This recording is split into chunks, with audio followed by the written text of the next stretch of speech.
ഇന്നത്തെ നമ്മുടെ വീഡിയോ ഇഫ്താറിലേക്കും അതുപോലെ നമ്മുടെ ഈ ചൂട് സമയത്തൊക്കെ നമുക്ക് നല്ല അടിപൊളി ടേസ്റ്റിൽ വീട്ടിൽ തന്നെ ചെയ്തെടുക്കാൻ പറ്റിയ ഒരു ഫ്രൂട്ട് സാലഡിൻ്റെ റെസിപ്പിയാണ് കേട്ടോ. അത് നമ്മൾ ഒട്ടും ഷുഗർ ഒന്നും ചേർക്കാതെ നല്ല ഹെൽത്തി ആയിട്ട് തന്നെയാണ് കേട്ടോ നമ്മൾ തയ്യാറാക്കിയെടുക്കണേ. അതുകൊണ്ട് തന്നെ ധൈര്യമായിട്ട് നമുക്ക് വലിയ ആൾക്കാർക്കും അതുപോലെ കുട്ടികൾക്കൊക്കെ കൊടുക്കാൻ പറ്റിയ ഒരു അടിപൊളി സാലഡ് റെസിപ്പി തന്നെയാണ് കേട്ടോ. ഇതിൽ നമ്മൾ കസ്റ്റേർഡ് പൗഡറോ അതുപോലെ ഷുഗർ ഒന്നും ചേർക്കാതെ എല്ലാവർക്കും കഴിക്കാൻ പറ്റുന്ന രീതിയിൽ തന്നെ നല്ല ഹെൽത്തി ആയിട്ട് തന്നെയാണ് കേട്ടോ നമ്മളിന്ന് റെഡിയാക്കി എടുക്കണേ. അപ്പോൾ സമയം ഒട്ടും കളയണില്ല, നമുക്ക് വേഗം റെഡിയാക്കി എടുക്കാം. അപ്പോൾ അതിനായിട്ട് ഇന്ന ഫ്രൂട്ട്സ് ഒന്നുമില്ല കേട്ടോ, നമ്മുടെ കയ്യിൽ അവൈലബിൾ ആയിട്ട് കിട്ടുന്ന എല്ലാ ഫ്രൂട്ട്സും തന്നെ ആഡ് ചെയ്യാം. അപ്പോൾ ഞാൻ അതിൽ ഒരു കപ്പ് പേരയ്ക്ക ആഡ് ചെയ്തിട്ടുണ്ട്, അതുപോലെ ഒരു കപ്പിൽ ഞാൻ തണ്ണിമത്തൻ ആഡ് ചെയ്തിട്ടുണ്ട്, അതുപോലെ ഒരു കപ്പ് ആപ്പിൾ ആഡ് ചെയ്തിട്ടുണ്ട്. ഇതൊക്കെ നല്ല ഫ്രൂട്ട്സ് ആട്ടോ, നല്ല ഹെൽത്തി ആയിട്ടുള്ള ഫ്രൂട്ട്സ് ആണ്. പിന്നെ അതുപോലെ ഞാൻ ഒരു കപ്പ് മുന്തിരി ആഡ് ചെയ്തിട്ടുണ്ട്. മുന്തിരി ആഡ് ചെയ്യുമ്പോൾ പ്രത്യേകം ശ്രദ്ധിക്കണം, നല്ലപോലെ കഴുകിയെടുക്കണം. ഭയങ്കര പെസ്റ്റിസൈഡ് ഉള്ള ഒരു ഫ്രൂട്ടാണ്. അപ്പോൾ പക്ഷേ ഈ ഫ്രൂട്ട് സാലഡിന് അതൊരു മസ്റ്റ് എന്നുള്ള രീതിയിലാണ്. അപ്പോൾ അതൊരു ടേസ്റ്റ് വരും. അപ്പോൾ അതുകൊണ്ട് നമ്മൾ ആഡ് ചെയ്യണമെന്നുള്ളൂ. അപ്പോൾ നല്ലപോലെ കഴുകിയെടുക്കുക.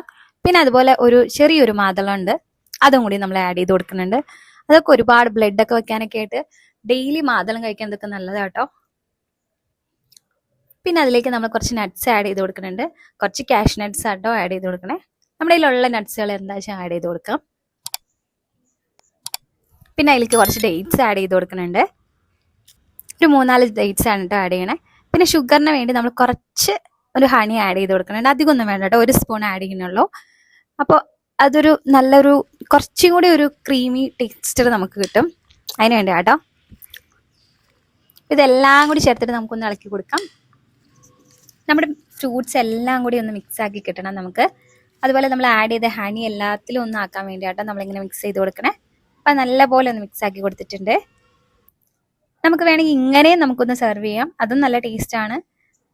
പിന്നെ നമ്മൾ അതിൻ്റെ കൂടെ നമ്മൾ വേറൊരു വെറൈറ്റി വേറൊരു കാര്യം കൂടി ഇതിൽ ചെയ്യുന്നുണ്ട്. അപ്പം അത് നമുക്ക് വഴിയെ കാണാം. അപ്പം നമുക്ക് അതിന് വേണ്ടി നമ്മളിത് ചെറിയൊരു ബൗളിലേക്ക് നമ്മൾ ഫ്രൂട്ട്സ് എല്ലാം മിക്സ് ചെയ്തത് ചേർക്കുന്നുണ്ട്. ഇനി അതിലേക്ക് നമ്മളൊരു സീക്രട്ട് ഇൻഗ്രീഡിയൻറ്റ് ചേർക്കുന്നുണ്ട് കേട്ടോ, അത് നമുക്ക് കാണാം. അപ്പം അതിനായിട്ട് നമ്മൾ 1 ഗ്ലാസ് ചൂടുവെള്ളത്തിൽ ഒരു 3 ടേബിൾ സ്പൂൺ പാൽപ്പൊടി കലക്കി അതൊന്ന് തണുത്ത് കഴിയുമ്പോൾ നമ്മൾ മിക്സിയിലിട്ട് കുറച്ച് തണ്ണിമത്തനും അതുപോലെ കുറച്ച് മാതളം ഇട്ടിട്ട് നല്ലപോലെ ഒന്ന് ഗ്രൈൻഡ് ചെയ്തെടുക്കുക. അപ്പോൾ അതെ ഇതുപോലത്തെ ഒരു ഫോമിൽ നമുക്ക് കിട്ടും. അപ്പോൾ അത് നമുക്ക് ഷുഗറൊന്നും വേണ്ട കേട്ടോ അതിന്. അപ്പോൾ അതുകൊണ്ടാണ് നമ്മൾ ഇങ്ങനെ ചെയ്യണേ. അപ്പോൾ ആ ഒരു മധുരം കൂടി നമുക്ക് അറിയാൻ പറ്റും. ഇനി നമുക്ക് ഇതിൽ വേറൊരു ഇൻഗ്രീഡിയൻ്റ് കൂടി നമ്മൾ ചേർക്കുന്നുണ്ട്. കുറച്ചും കൂടി ഹെൽത്തി ആയി നമ്മൾ ചെയ്യുന്നതുകൊണ്ട് തന്നെ നമുക്ക് കുറച്ച് ചിയാ സീഡും കൂടി ആഡ് ചെയ്യുന്നുണ്ട്. അത് നമ്മൾ 2 സ്പൂൺ ചിയാ സീഡും കൂടി ഇതിൽ ആഡ് ചെയ്ത് കൊടുക്കുന്നുണ്ട്.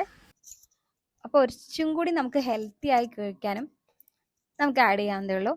അപ്പോൾ ഇത്രയേ ഉള്ളൂ, നമ്മുടെ ഫ്രൂട്ട് സാലഡ് ഇപ്പോൾ നമ്മുടെ റെഡി ആയിട്ടുണ്ട്.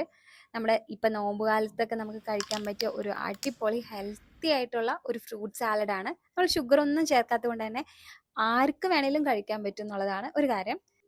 അതുപോലെ ഇപ്പം നല്ല ചൂടുകാലമല്ലേ, അപ്പോൾ ചൂടുകാലത്തൊക്കെ കഴിക്കാൻ പറ്റിയ നല്ലൊരു ഫ്രൂട്ട് സാലഡ് തന്നെയാണ് കേട്ടോ. ഷുഗറൊന്നും ഇല്ലാത്തതുകൊണ്ട് തന്നെ എല്ലാവർക്കും കഴിക്കാൻ പറ്റും എന്നുള്ളതാണ്. നിങ്ങൾക്ക് വേണമെങ്കിൽ ഈ ഒരു രീതിയിൽ തന്നെ നിങ്ങൾക്ക് ഫ്രിഡ്ജിൽ ഒന്ന് വെച്ചിട്ട് തണുപ്പിച്ച് കഴിക്കാം, അല്ലെങ്കിൽ നമുക്ക് ഐസ് ക്യൂബുകൾ കുറച്ച് ആഡ് ചെയ്തിട്ട് ഒന്ന് കഴിക്കാം. അപ്പോൾ ഇത്രയേ ഉള്ളൂ നമ്മുടെ വീഡിയോ. എല്ലാവർക്കും യൂസ്ഫുൾ ആയെന്ന് തോന്നുന്നു. അപ്പോൾ എല്ലാവരും ഒന്ന് ട്രൈ ചെയ്ത് നോക്കിയിട്ട് നിങ്ങളുടെ കമൻസ് ഒക്കെ ഒന്ന് അറിയിക്കണേ. അപ്പോൾ എല്ലാവർക്കും ഒരുപാട് താങ്ക് യു.